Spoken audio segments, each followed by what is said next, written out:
baby. Here we go, baby. 1, 2, 3, 4, 5, 6,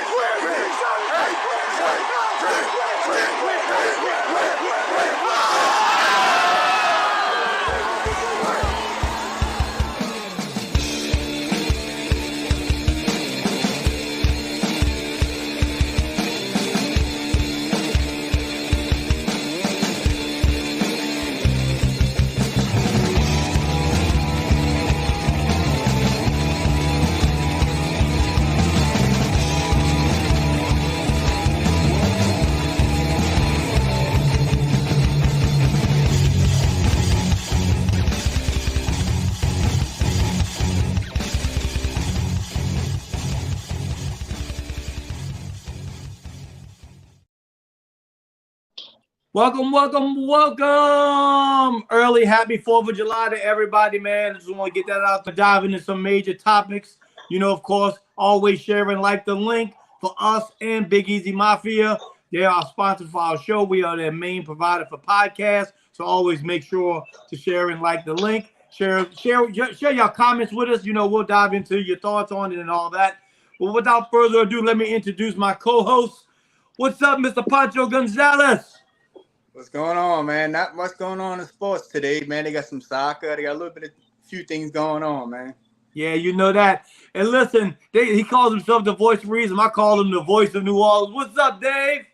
What's going on, guys? Let's get some NBA basketball going, man. Some Major League Baseball. Let's talk some sports, man. Yeah, man, I get that. Listen, and of course, you can't have a team without a coach. We call him Coach Darren. What's up, D? What's up, everybody? How we doing? So, man, listen, let's dive into it a little bit. We're going to have Gus Kattengell join us at about 7:15, so make sure to also share that. But listen, I want to dive into a little bit, but we'll wait for the Pelican stuff a little bit when Gus joins us. But I do want to dive in a little bit. Are y'all surprised that they picked the All Star team for the WNBA and the first choices was Caitlin Clark and Angel Reese? What you think? What's your thoughts on that, Pancho? I mean, obviously, you know, when they chose the Olympic team, they turned ahead to the rookies, and it was their chance to show the world these rookies that are making the big noise. As a corporation, as a company, your goal is to make it succeed to the best of your ability. And them two girls, you want to present them to the world, not just to, you know, the United States. Like, you want to present them to China. So, you know, they're the hottest things going right now. You have to showcase these girls, regardless if they didn't earn the stripes or not. I mean, this is Jordan, you know, Magic Bird all over again. I mean, you take this and you ride it for what it's worth. Yeah. What you think, D? Look, man, I can never get this camera right. At least y'all can hear me. But anyway, listen to me, man. This is kind of how I feel about it, man. They knew what it was, but look, anybody who says that Caitlin Clark and Angel Reese and never revamped the WNBA, they just living under a rock right now. I mean, listen, no sports programs talked about it like we talk about it, or like ESPN talked about Pat McAfee, none of that until these two came along. Do I think that they were snubbed? We already talked about that the last one. I don't think they were snubbed. I don't think they have enough experience. But listen, the next time that they come around, think about the next. Yeah. I mean, think about the next Olympic team. I mean, what they won 7 straight already. Think about the next team when you got Wilson and Angel Reese. Dude, they might not lose a game. They might win by 40 points or better every game. So what you're saying is they brought, the average, you know, some fans didn't watch the WNBA until they got there, and that brings my point to Dave. Dave admittedly said he didn't watch the WNBA. He kept up with it here and there, but Dave, are you more interested in it now with them two being in the WNBA? Yeah, man, I would say so. I think you go back to even the NBA back in the 70s. I mean, dude, the NBA Finals used to be on tape delay. I mean, that goes to show you where the NBA was at a certain point before the Showtime Lakers and Celtics. So, I mean, dude, a league, whatever it takes, like a Magic Johnson, Larry Bird, the way that revitalized it, baseball with Mark McGwire, Sammy Sosa after the strike year in 94, 1998 home run race helped revive baseball, even though, you know, those two guys ended up being roid users. Hey, at that time, that was what baseball needed. I mean, Angel Reese, dude, Caitlin Clark, I mean, two phenomenal talents, very marketable. They got history. I mean, the WNBA fans, their players, they can only hope that these two girls are just going to keep getting better and better because the league, to me, is going to ride, with that wave. You know what I'm saying? They need those two girls to be as good as advertised for years to come. So, look, Richie, speaking on Angel Reese, as of right now, she has 11 consecutive double-doubles, which is the WNBA record right now. Then 3 games. She's 3 games over the record. I think 8 games is the record. I think she's beaten it by 3 games. I mean, 11 double-doubles, I mean, it's nothing to sneeze at. And it's low points, high boards, but regardless, it's she's proven her worth. Hold on, Caitlin Clark, the most consecutive games to start a career with a 3-pointer. Yeah. I don't know if it got. I don't know. I mean, that's a record, but I don't know if her record stopped yet. But I mean, it was like at 19 games or whatever. I mean, we can all agree the popularity they brought to the game. Not only that, I mean, we can all agree even in men's college basketball, the women's college basketball outdrew in views easily over the men. I mean, that was obvious. And they were a big part of that. So you got to take your hats off to them. Either way you look at it, I mean, I think they gave Caitlin Clark a little bit of hard time in the beginning, but I think they're easing up on that a little bit because listen, she's showing up and showing out right now, both her and Angel Reese. I mean, hey, she took a big shot. She took a big shot last night. Oh my God, she took a big shot, but then she came right off of it, caught the ball on the pick, and drilled a 3. I mean, it was beautiful. She's legit, dude. Yeah. Go ahead, Dave. Go ahead. I'm sorry. Go ahead. No. I'm just saying, like Caitlin Clark, dude. I mean, I know down here, we had our Bayou Barbie and all, man, and look, all the praise to Angel Reese, man. I think she's doing things, wonderful things for Chicago, and I mean, Caitlin, man, it's just. She does have a chance. I mean, it's not about demographics. It's not about anything like that. I mean, I know that helps fuel the marketing thing. She doesn't look like the typical WNBA superstar, maybe, if you saw her walking down the street. But, dude, her game is legit, just like Angel. I mean, dude, and these girls, I mean, you don't have to pick a side. I think I'm glad I'm seeing less crap in the media. It felt like everybody on social media was targeting one or the other. Like you were either Team Angel or Team Caitlin. And, I mean, and that's cool to a certain degree, man. And it's cool to have one over the other. Just to say, hey, I'm an Angel guy or I'm a Caitlin guy. You know what I'm saying? But I don't like to see the underhanded and the whole like, oh, they're only pushing this girl for reason A that has nothing to do with basketball, or reason B that has nothing to do with basketball. Leave it to basketball. Leave race, leave politics, leave whatever is in your agenda. Leave it out of there. Just look at these two girls work their asses off to become great WNBA players. Yeah. You know what I mean? Leave that crap out of everything. Listen, I want to give a big shout out to everybody who's tuning in already. The comments are gone. Welcome to Sports Nuts, everybody. Shane, what's up, my brother? Jerry, any news about a starting center for the Pelicans? Hey, we're going to have Gus on in a few minutes. We will get that question from the man himself. Shane Anderson said, 2 biggest money makers in the sport right now. You're 100% correct. Shane Anderson, shout out to the Rage. Ball Out Boys. Thank you, Shane. We're about to be starting our conditioning next week. The Sports Nuts said, Darren, we've been talking about the WNBA so much as well. They thrilled about women's sports taking off. I myself am an all-girl dad, so women support. He supports it. Yeah, me too. I'm an all-girl dad too. Shane said that Angel Reese just had a 19-rebound game. Yeah. Holy shit! I didn't know that. Shawnee's in the house. What's up, y'all? Jerry, I don't think we froze. If we froze, I don't think so, but maybe so for you. Signature Saint said, how it's all going. Happy 4th of July to everybody. That's true. Happy 4th of July, y'all. Man. That's right. Yeah. Listen, we're going to wait till Gus come on. But listen, I've been asked this all week, and, of course, everybody knows I want to hear it. Let's address the elephant in the room. Let's get to Everybody asked my opinion about the Bronny being drafted. Let me clear something up real quick. No, he did not deserve to be drafted where he's drafted. I don't care what nobody says. And I'm a Lakers fan. It's a shit show what's going on in LA right now. It's running wild. LeBron is dictating everything that goes on with that franchise. I'm commenting next. And is basically destroying a historic. Richie's freezing. Richie's the frozen man. Wait, hold on. Richie, you're freezing every once in a while. I see what they're talking about, brother. Go ahead. All right, go ahead. No, you froze at the end there. It came at the end. What was your last sentence? We didn't hear you, brother. Yeah. I think it's an absolute tragedy that LeBron James is holding this franchise hostage. I really do. Okay. I mean, as we spoke about this last week, so I mean, the ramifications of it. I mean, you can go back to the father sons, the Griffeys. They've kind of done it the right way. You can go to Giannis, what he did, the Bucks. I mean, it's kind of what LeBron is kind of doing over here, but his brothers, because Giannis made the Bucks sign his brother, and talking about signing his other brother to the roster. Now, one brother saying he wants to get traded from the Bucks, and the only reason he's on the team is because of Giannis. But as far as the Lakers thing, I posted something that was kind of crazy. Last year's 55 draft pick was a two-way player, which means he goes down to the G League and he could play in the NBA, but there's no guaranteed contract, and it's $560,000.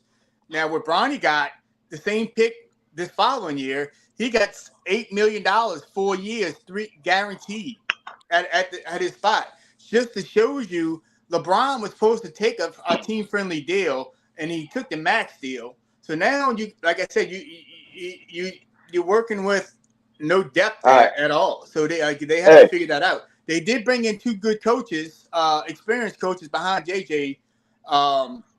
So that's a good deal with them. They brought in some experienced coaches. I just don't know how much JJ is going to take advice from them. Hey, can I go? Can I go next? I'm gonna play the devil's advocate here. Everybody here, all right. Everybody here, we all parents, all right. So is Shane, and Shane, I see you saying what I'm about to say. Let me tell you something.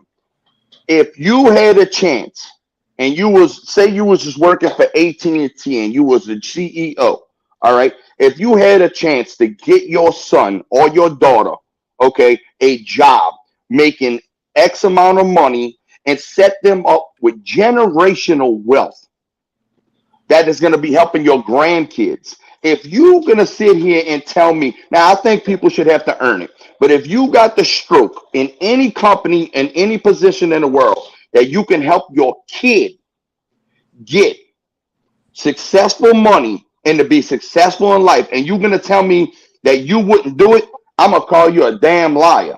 Okay. I would have did the same thing if I was LeBron James and I had the chance to. If I had the chance to get my daughters anything I could, if I had the money and I was a big CEO or whatever, I would do that for my daughters. And guess what? Y'all would do that for y'all kids too. Go ahead, Dave. All right, so with Darren saying I agree with 50%, I definitely disagree with 50 as well. But I definitely agree with the parental. You gotta go 60-40, Dave. Come on, bro. I mean, look, dude. I mean, and I'm just gonna say, like I always joke around the other podcasts, they're gonna disagree with everything everybody says. I mean, I'll disagree with Poncho, Richie, Darren, whoever, and I mean, disagree with me too. That's what makes us great. Right, and that's what I'm saying. I mean, I'm not going to sugarcoat. I mean, during the week, we're almost ready to block each other half the freaking time. But I mean, for real, and I mean, to me, maybe nothing good comes out of, you got to have good coming from that. You know what I'm saying? Maybe nothing good comes out of, like, let's just be G-rated and not really say what we feel. So, I mean, to me, like, dude, I agree. I like the way you approach that, Darren. I mean, the parental thing, dude, I'm 1,000,000% for it. I got 2 kids. The only problem I had, my disagreement part is this. I think LeBron could have did it so many other ways. He could have got Bronny in with Rich Paul. He could have got him in with his brand, whatever it may be. And I think he, like you said, the wealth part, he could have really let Bronny in with the right people in terms of, because LeBron's a businessman. Look how much money this guy's making off the court, just like MJ did. I would have liked to see Bronny more on that side. I just don't think he deserves to make it. I think you had guys, like PJ Hill, Trey Alexander, guys that didn't get drafted, who deserved it a lot more than him. Like Poncho said, the contract thing is absurd. He gets 4 years automatically out the gate when last year's player had to earn a 2-way deal, the guy that was chosen at 55. So to me, I think there's a ton of nepotism here. And I know I've heard people say, hey, it's only because of this or because of that. No, dude, I don't care who he is. I don't care what race he is. I don't care about anything. To me, if you're not good enough to make it in this league, and you're only there because of the last name on your jersey, I have a real issue with that. And look, if he proves me wrong, great. If this kid comes out and has a real worthy NBA career, that's great. But until then, to me, he's got a lot to prove. He's like Pookie on New Jack City. He knows everybody. Hold on, Pacho. Go ahead. All right, so Dave, you got the floor right now. Then Pacho can answer this question next. We got a comment from Shane. Was actually So if they don't take Bronny at 55, then who do they take that's going to make an impact at that pick? So if you didn't take Bronny, who would you have taken at 55 that would make an impact? Or virtually nobody. I mean, this draft sucked. All right, so Darren, just to answer that, so at 55, you take Bronny, but you don't guarantee him the $4 and $8 million. So you don't you can draft him there, but you give him that slot, right? You give him that. Everybody has a slot for just like in football. You got a slot. You got a salary that goes with that. So his comparable salary is a two-way contract, $500,000. Not 4 years, $8 million. Now I'm gonna go 50-50 with your thoughts. So as a parent, you absolutely make your kid successful. As a GM, you don't make that move. So you got to play with two different hats. You got to know what hat you're wearing. All right. So if you're wearing a GM's hat or anywhere close to that, you don't make this deal. This deal's not. Why the GM's got a kid too. Hey, Fatty. Again, you're trying to make your team better. Dude, when y'all see Fatty, and we got to address it. I can't do it. The LeBron killer had to come in. Y'all, there's one thing that the Lakers has come out and said that not one of y'all has mentioned. That pick was for headlines. They came out and said it. Yeah. It was for headlines. That's all this was for. Correct. Listen, so my rebuttal to that is they had day two coverage for the first time in the history of the NBA. But, the press conference yesterday, you thought Bronny was a number 1 overall pick.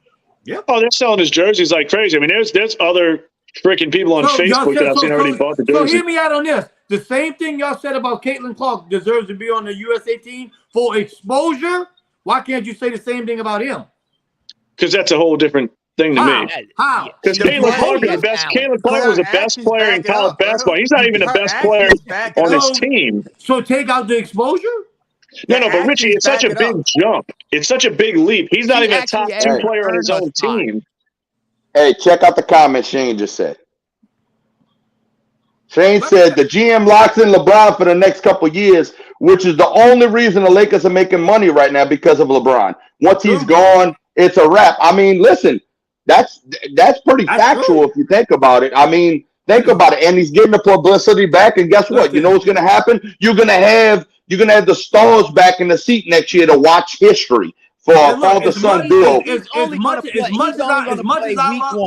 As much as I love my Lakers, they're a bunch of fan weather fans. They said it already. He's not going to play week 1. If he plays week 1, he'll be 11 on the bench. No, he's going to the G League. They said it today. He's going to the G League.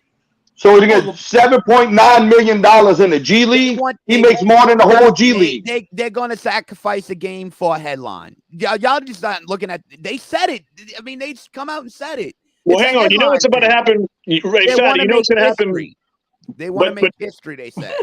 Well, here we go. It's going to happen sooner than you guys are talking about because guess what? Summer League starts next week, man. I mean, so is he playing in Summer League? For y'all. Listen, I got news for you. The sports nuts just said that addressed another thing about the apple in the room. I mean, about the elephant in the room. It ain't just about Bronny. Bryce is going to be coming in the NBA soon. He's better. That's why Bron's on a 2-year contract. Yep. He's smart. Well, look, it's all about LeBron. Let's be real. The team doesn't matter in his mind. It's all about him. I mean, look, LeBron's the second best player of all time, but he is an egomaniac, just like Jordan was. And I guess in order to be great, maybe you have to be that guy. But I tell you, I want to bring something up. If Fatty can pull up, no, you don't. Tom Brady wasn't an ego asshole. Tom Brady's one of the most cool, calm-earth dudes, and he's the GOAT. Patrick Mahomes too, cool down to earth. You don't have to be an ego asshole. No, I'm saying, but Tom Brady in his private life, I heard he was an asshole, bro. That's what I'm saying. He's not. I met him. No, but listen, guys, hold on. I want y'all getting off subject. I want to get my point in real quick. I want to just get this in. If Fatty can look up numbers if Fatty wants to look at numbers real quick, I don't think everybody that says this from a business standpoint, I got to challenge that a little bit. I understand it's going to make money, and there is somebody making money, but the Lakers as an organization, I discredit Laker fans all the time. They're sitting there texting. It's a bunch of Kardashians, it's a bunch of Real Housewives. It's bogus. But I don't think attendance dropped off that bad after Kobe retired versus when LeBron came. I'd like to pull up those numbers around that 2016, 2017. They were still selling out every game. Well, that's one of the franchises that can have a bad team and they'll still sell out their arena. LA is Los Angeles is a Lakers town before anything else. Football does not matter in Los Angeles. Baseball is number 2 with the Dodgers, a close second. But basketball runs that city. Football, they could give a shit less. You might as well be watching ice lacrosse or something. They don't care about football out there, but basketball runs shit out there. So to me, they're going to make money regardless. You know what I mean? I don't understand it at all. I think it's just LeBron wanting to be LeBron, throwing his weight around, you know what I'm saying? And just obviously getting his sons in there. I mean, whatever opinion we have about what he's doing with his sons, that's what it comes down to. It's not about winning basketball games because they're a 42-win team at best. He destroyed the franchise for his own ego. Listen, so the next thing on top of that is what about Gus? What time it is, y'all? 7:25. All right, man, don't worry, I got it under control. Look, so the next thing is Dave. If you piggyback on the Lakers, they're not trying. I mean, if they trip and fall to a championship, it's a possibility. Or they're a championship team, no. But is there something there? Can they make something of it? But if you go cross town to the Clippers, they just disassembled that whole team. So you're the only you're the prime king in town right now. You know what I'm saying? Right, but to me, wouldn't it be the focus just winning basketball games? To me, that's you're going to make money regardless is what I'm trying to get at. You're going to sell out, Staples Center every night. You're the biggest draw in that town by a wide margin, in my opinion. The Dodgers being second, like I said, you're not going to falter when it comes to that. So you're going to make money. Focus on winning. But Dave, here's my thing, and like I said, I'll tell you, I truly believe it's a shit show. But I want your. Why would you think the NBA? That's a big deal to broadcast the second day, first time in the history because of one player. Well, look, because he's got the first opportunity of a kid to ever do it. When Ken Griffey Jr. and his dad did it. You got television ratings. You got hey, Richie, I interrupt. Gus is ready to come on in. All right, then, y'all. Look, without further ado, bring him on, Fatty. What's up, Gus? What's up, man? Y'all sound like you're having a very lively discussion. We are. We need somebody to help us with it, man. Okay, what you got? Listen, we want to dive into a little bit of Pelicans with you because that's your thing too, But we want your opinion on the whole Bronny thing. What's your take on it? So I look at it like this. Obviously, I understand what LeBron and Rich Paul did. I get it. That's his kid to try to get him in and everything. I don't know if you can 100% say, hey, that's who that player was at USC who averaged 5 points a game. The guy had a cardiac episode, so he wasn't in shape and ready to play. That's why maybe he didn't start at USC. I don't know. That said, one of the guards at USC that averaged double-digit points a game at USC went undrafted, who started at USC. But I'll just localize it from this standpoint. One of the biggest things that we talked about the last time I was on the show with you guys was Jordan Hawkins. Remember him? Yeah. He's a national champion. Played for UConn. Played for Coach Hurley, who turned down the Lakers. That guy had trouble getting on the NBA court last season. And I think that's the thing that I look at.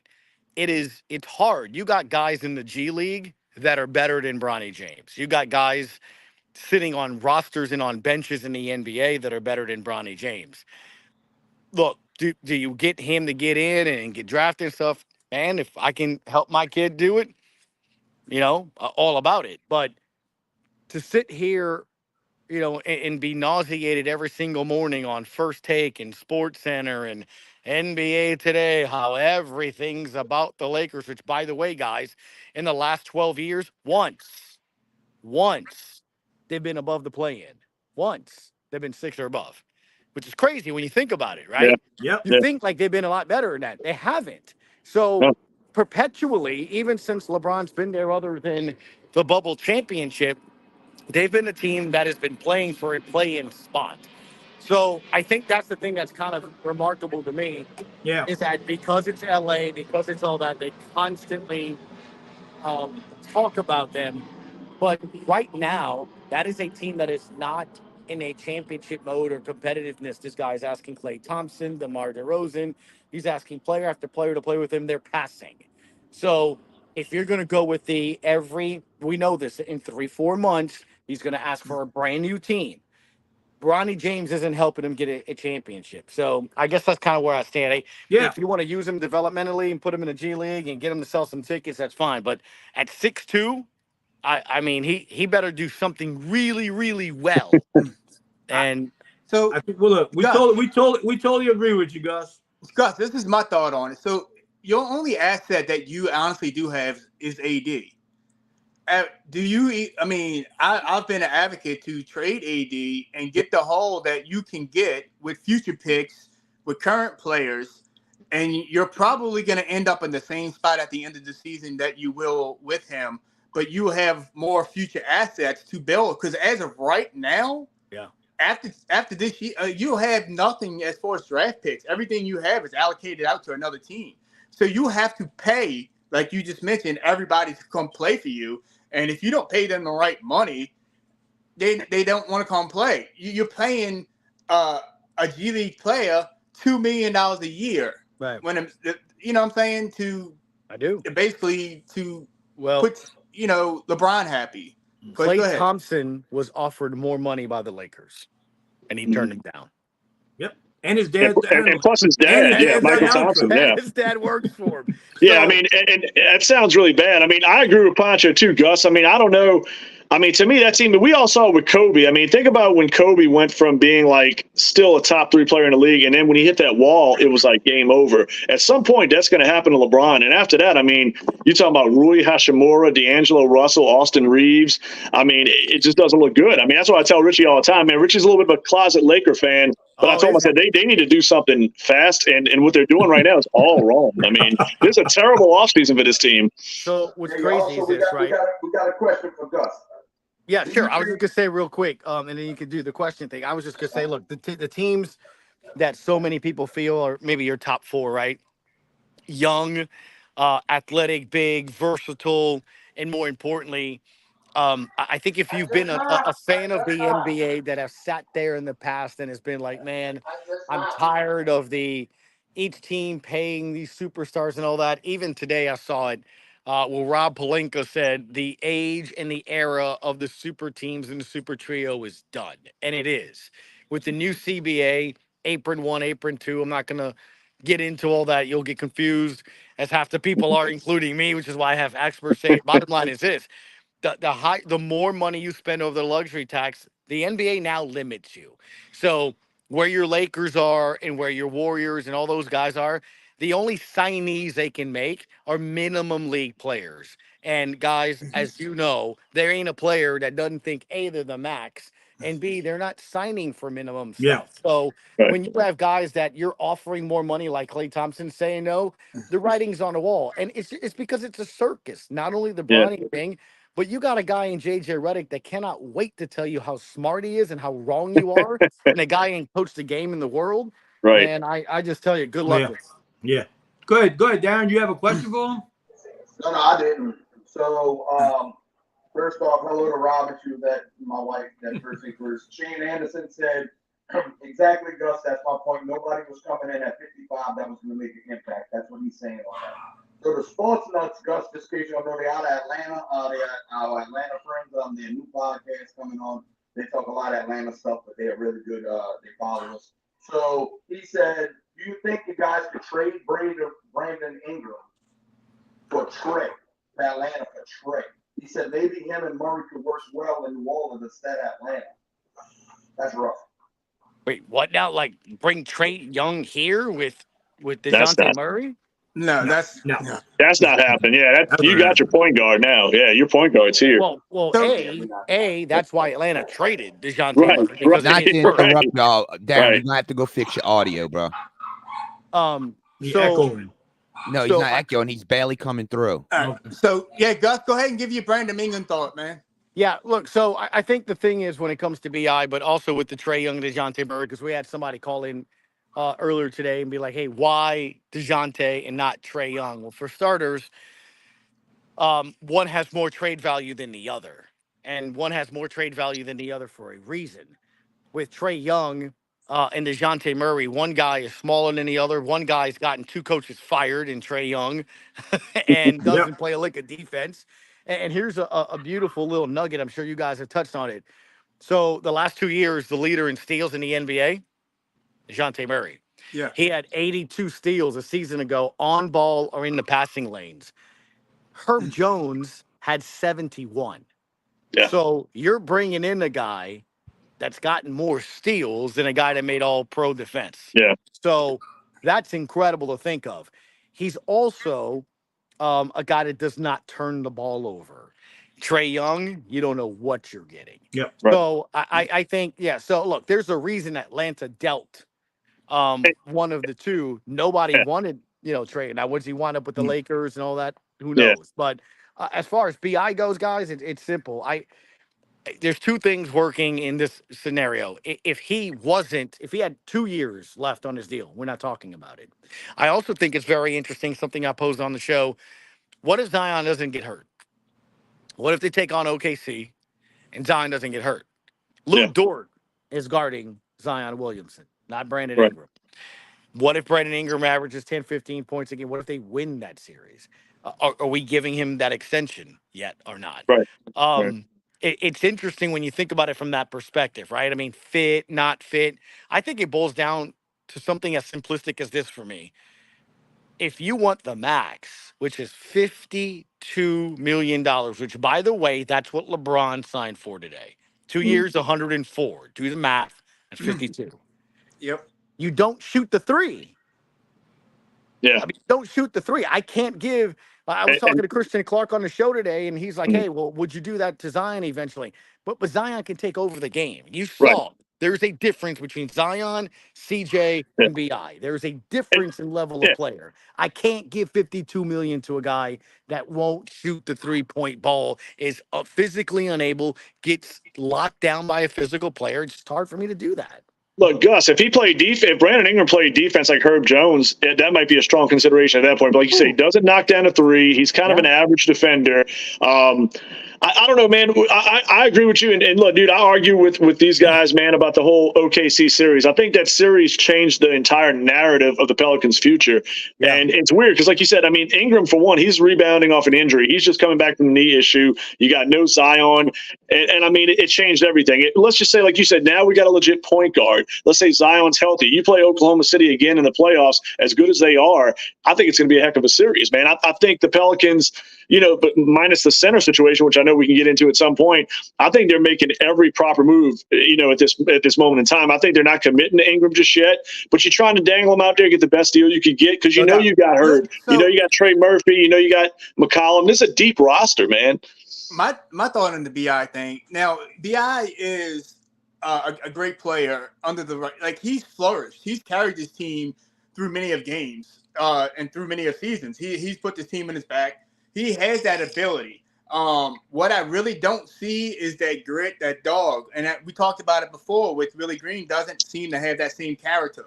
So you see a lot of guys. Zion, he has the dog in him. He's a bull in a china shop.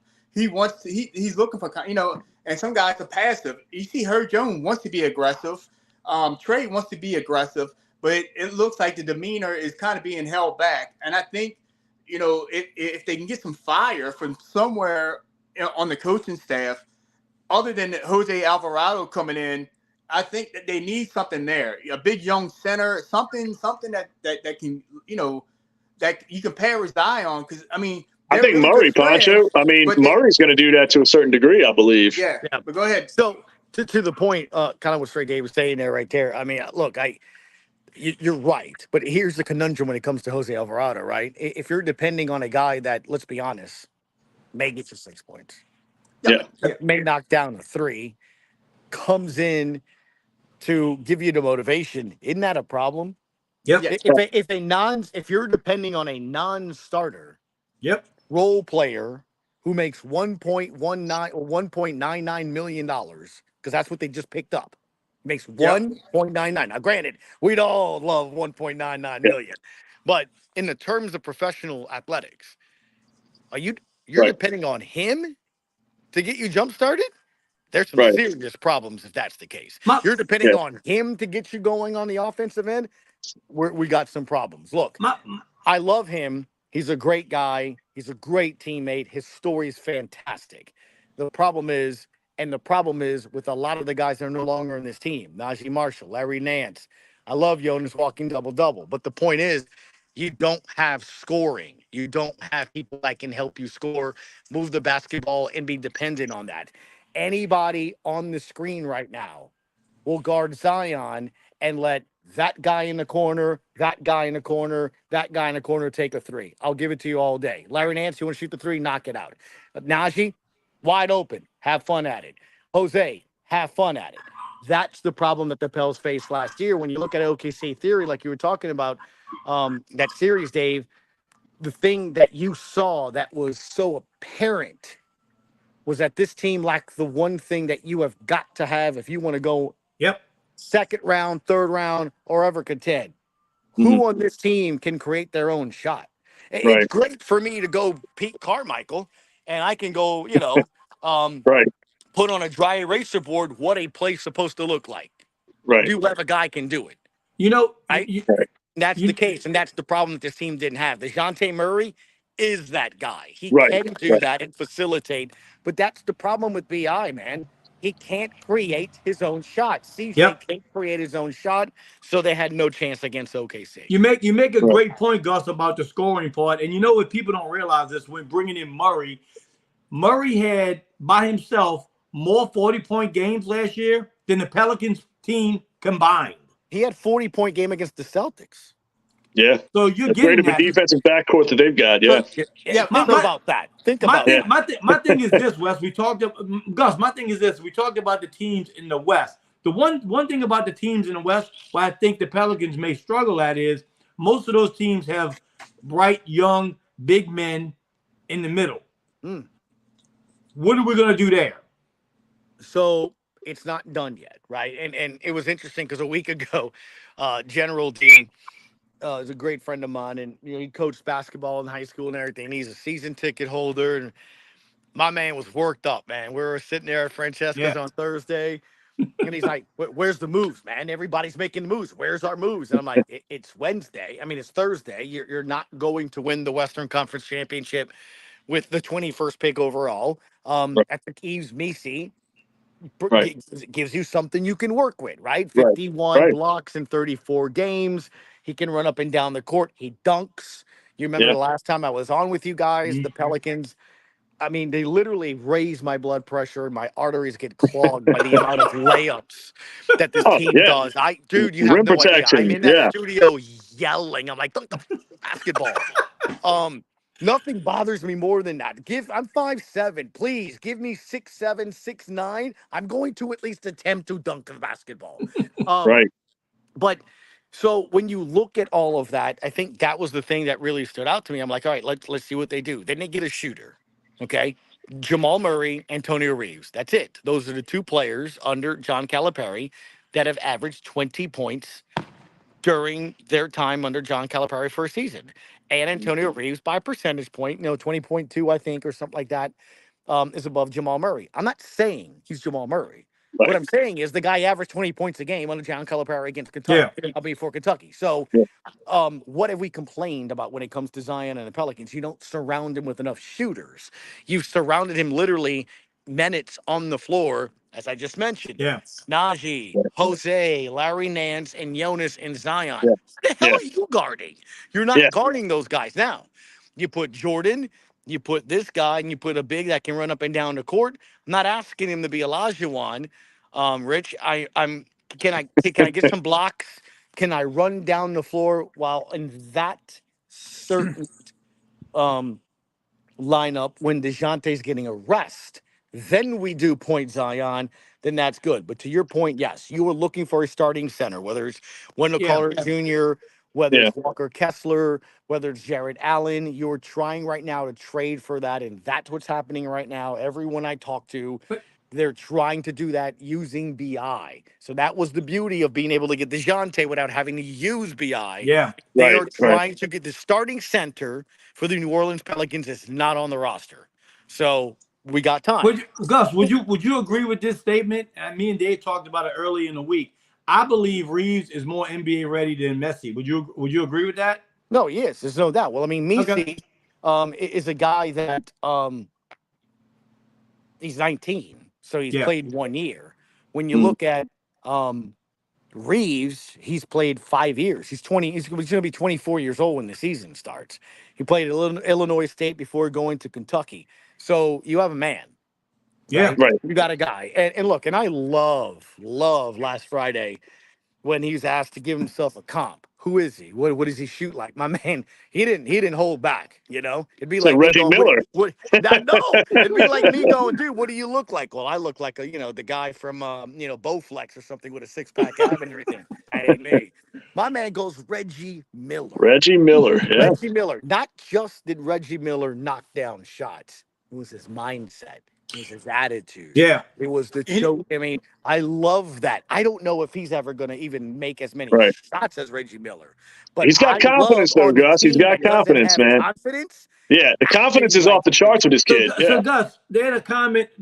Sports Nuts commented. Maybe you can answer the question. They said, "What does New Orleans really need to do to get over that hump?" First and foremost, you got to have the best player in your team play a damn playoff game. Yeah. Yeah. I mean, Yeah. we're talking about a hump.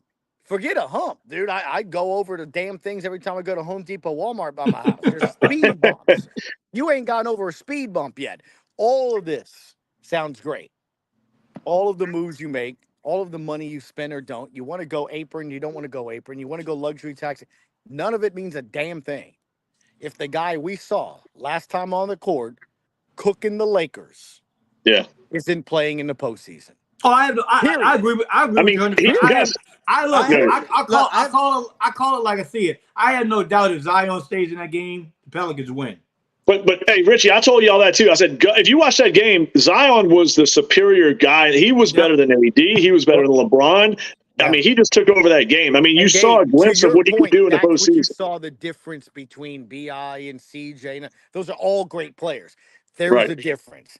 There's a difference between that guy. You go, damn, okay, he's better than anyone else. Now I'll say this for him.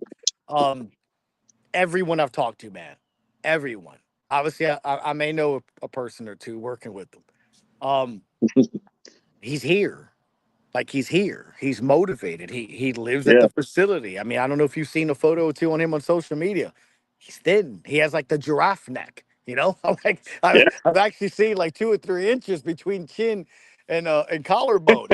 No more donut jokes right now. I mean, no. So look, Gus, how different it was from last summer, man. I mean, remember what the whole conversation was last summer with Zion? He wasn't ready. He was out of shape last summer. And look, you know what? Let me throw something real quick. I heard this recently when it came to Doc Rivers. He was on ESPN, and he was talking about the Bucks last year. Now, Damian Lillard, what's his nickname, guys? Dame Time. Dame Time, right? Guy that when it's time, I got you. Yep. He admitted because he knew he was going to get traded, his agent and they decided not to work out in the offseason and get ready for the regular season in case he got hurt. You can't be traded if you're hurt. So he spent most of the season, if not all the season, he said, getting in shape. Playing catch-up was the words that he used. Yeah. Damian Lillard is one of the best players in the last several years. So to that point, and I saw it, and you saw it when the season started. I remember making comments to Graf. You know, I can say it now, but I'm like, that dude's put on 30 pounds since media day. And it was like November. And then came the midseason tournament game against the Lakers where they got smoked. And he has admitted and said that was an eye-opening awakening that had the team meeting and all of that. And at that point, I said, hey, look, if this guy gets back into the shape that he was when he was an MVP candidate just a season ago. And if that happens February, March, the Pels are going to be dangerous. And you saw it. By March, he's blocking three-pointers. He's playing defense. He's dunking, not laying up the ball. Right. If he can start the season that way, then the Pelicans are different. And that's the thing. You have to want it, man. And look, Major League Baseball, NFL, it's crazy.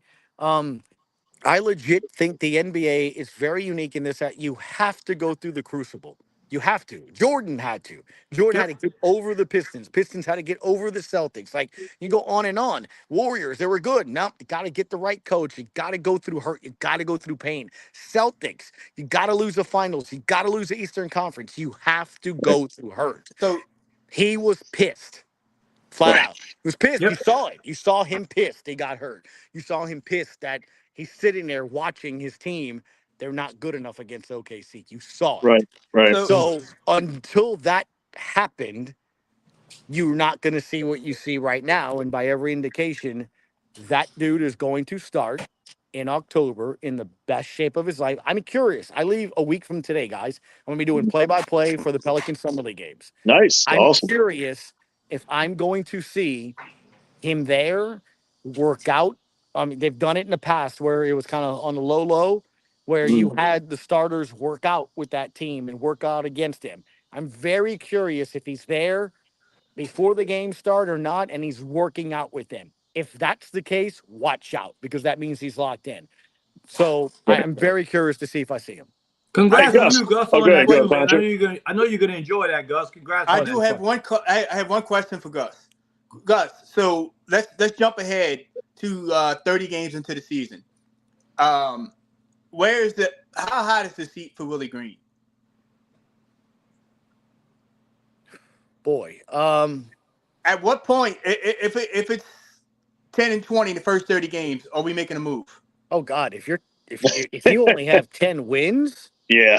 something's happened. I mean, his Right. seat's hot right now. No, I mean, no, wouldn't no, you no. say So his seat is? I will put it this way. I like what you're saying because here's the thing: Jordan Hawkins better play. Yeah. There's Right? no excuses now. Najee's going. Yeah. Well, here's the thing: 4 of your 9 players that had the most minutes are gone.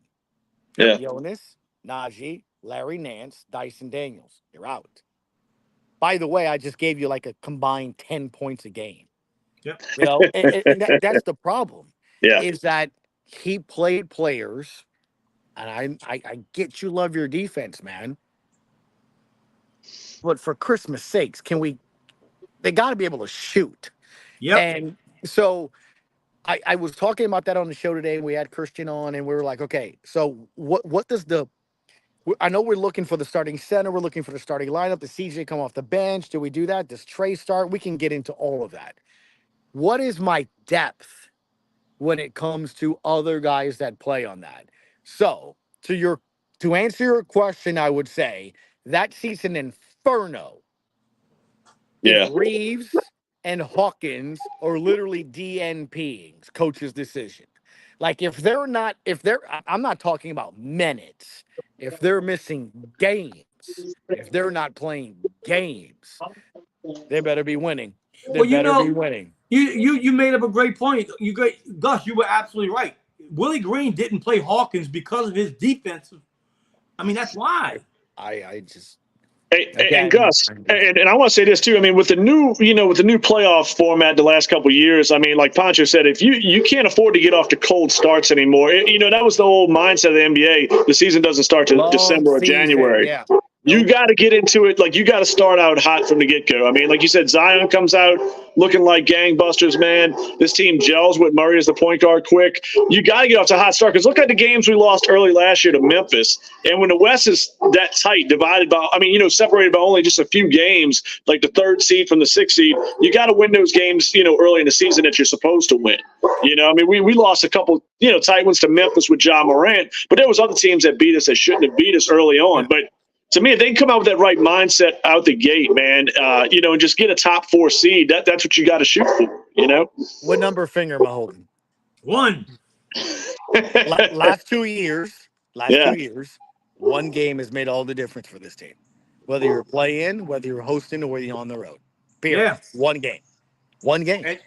And One Gus, game. how many games we let going into the fourth quarter? Oh, dude, it's 12-14, and don't get me started because the records are awful. Here's the other thing too that hasn't been really talked about a lot. Do you know if the Pelicans went into halftime trailing, they never won a game? It was something ridiculous. I saw that. It's They never won a insane. game. Never won. They Yep. never won a single game. Now, And in the then fourth quarter and all Yeah. that, like there's the 0-12. I'm talking about halftime. So you combine those two. Halftime. Yeah. Dude, that's mind-boggling. What- You're telling me that Yeah. unless you win the first half, go Yeah. ahead and just write an L in a Sharpie. Look, Like, Gus, that's why I was. That's why I was so crazy about point guard. I know, you talked about the center, and dude, I'm so much agreeing with you. You need a defensive-minded center. You need an upgrade there. But to me, when we had that first podcast with you, man, I was like, in the fourth quarter, I don't know if this team just forgets how to play basketball. It's a joke. But, I mean, when teams focus their defense and shift the defense to Zion, it's almost like these guys look clueless out there. I mean, there's so many terrible possessions, where it's a shot clock violation in the fourth quarter, or somebody's jacking up a contested three with But two is it- guys on them. Dave, This is where I think Najee Murray Marshall can be threw the an assist difference. to a water bottle. Yeah. He threw an assist to a water bottle. But here's my That's- thing, though. Why is Najee Marshall in there again? And that's what I'm getting at, man. Right, See, right. here's the thing. You take all of the Willie, what are you doings? You take all of the Najee, what are you doings? You take all of the Jose, where are you goings? You take that all away when you bring in a guy like DeJounte Murray. Yeah. Yeah. Period. So right? Gus, He has the Yeah. basketball. He's making those decisions. Yeah. In your opinion, two different things. In your opinion, do you think the center for the Pelicans is on the roster currently, or you think No. they're Starting Okay. center? No. Yeah. Not at all. No. Not at No. all. Okay. No. And also, do you see a scenario where they can keep BI? I do from this aspect of it. The guy's not a bum. I mean, the reason we're talking about trading him is he wants the max, or at least we assume. I haven't heard him, right? He's never tweeted or Instagram. Why do you think it's so max difficult? me. Why do you think they're having so much difficulty trading him? Well, that's what I'm getting at. Okay. So if we don't want to pay him $52 million a year, how many teams are willing to pay him $52 Right. million a year? None. Right? So if we're sitting there just like we're doing right now, let's say, okay, hey guys, love to sell my house. Y'all want my house? It's awesome. I'm going 700,000. They're gonna be like, son of a bitch. All right. Well, cool. I mean, like, what do you what do you got Right. in there? So when I know that his contract expires after next year, is the same thing the Pels are going through, right? So he's either going to be a free agent or I'm going to have to extend him. I'm not giving up assets. I'm not giving up draft picks. I'm not giving up a starter if I know he's leaving next year. Right. So I either know I'm going to pay $50 million or I'm okay with him leaving this year. That's the problem, which is why when we started this conversation, I said if he had 2 years left on his deal, we're not even bringing his name up. Right. Absolutely. The No team problem is, control. Yeah. I know if I trade for him, I'm OKC. Man, give me BI. We're going to be unstoppable. Awesome. Well, are you paying him $50 million next year? Because again, whether you or I think he's worth it is irrelevant. Right. Is that what he's asking? If that's what he's And- asking, Yeah. And then that's crazy. the market, right? I don't And get Gus, that. wouldn't But you, getting to real the end quick, of time, but Okay, go ahead, then bounce there's guys out there like Zach LaVine who they trying to give away with a first round draft pick. And Dude, they they can't get give rid him of him. away It's with a first incredible. round draft pick. So you got It's two different ends of the incredible. spectrum, kind of. But again, Yeah. it's 8:00, guys. So I don't know if Richie's taking. Well, listen. Before we go, Dave, I'll let you Good. talk. But Yeah, Gus, tell everybody your time of your show, where they can watch you, listen to you, all that, man. Seriously. Oh, me? I thought you said straight Dave. Sorry. No, you. I want look. No, dude, I love this so much. I just want you to invite me to like one of these weddings and stuff so I can have like the open bar and just hang Well, out we with are. you. Look, you. Yeah, does he invite y'all? I mean, I don't know. I mean, do I No, get to go to weddings? Do we all go to weddings? So why don't we do like a live we should podcast get more, at a wedding? We'd be more like- And invites. It'd have be like like the the free pod drinks and crashers, be huh? like just right in the middle, just like, oh, by the way, that's the bride and groom, everybody. You know? Hey, open a new That was avenues, fun. man. That was Pod fun, crashers. Gus. That was Come With the fun. on, pod Rich. crashers, you know. Rich, let's do the next show at a wedding. Oh my There you go. God, this guy. Pre-game, here. yeah. Come on. Do it. Come on, man. I want to see Poncho in the tux. Oh, Sleeveless tux, though. Look, Sleeveless Darren's probably the best looking one out of all of us, bro. hold up, bro. Hold up. Dude, come on. We have to make it happen. Come on. It's got to be some poor bastard. I just be like, We all right, can fine, do y'all that. We can do that, man. We can do that. You know that, it, man. Listen. We would have so much fun. But listen, make sure you keep in touch. We're gonna get you on again once especially when you start doing the play stuff for the scrimmages and all that, man. Yeah, no. So, bottom line, I'm on 12 to 3 every day on ESPN New Orleans, Monday through Friday. But we're going to stream all 5 games. Aaron Summers is going to do color. Actually, Jim Eichenhofer is going to be down there as well. So we're leaving on Wednesday. We'll do all 5 games for Summer League. We'll have videos, podcasts, all that stuff. But just go to Pelicans.com.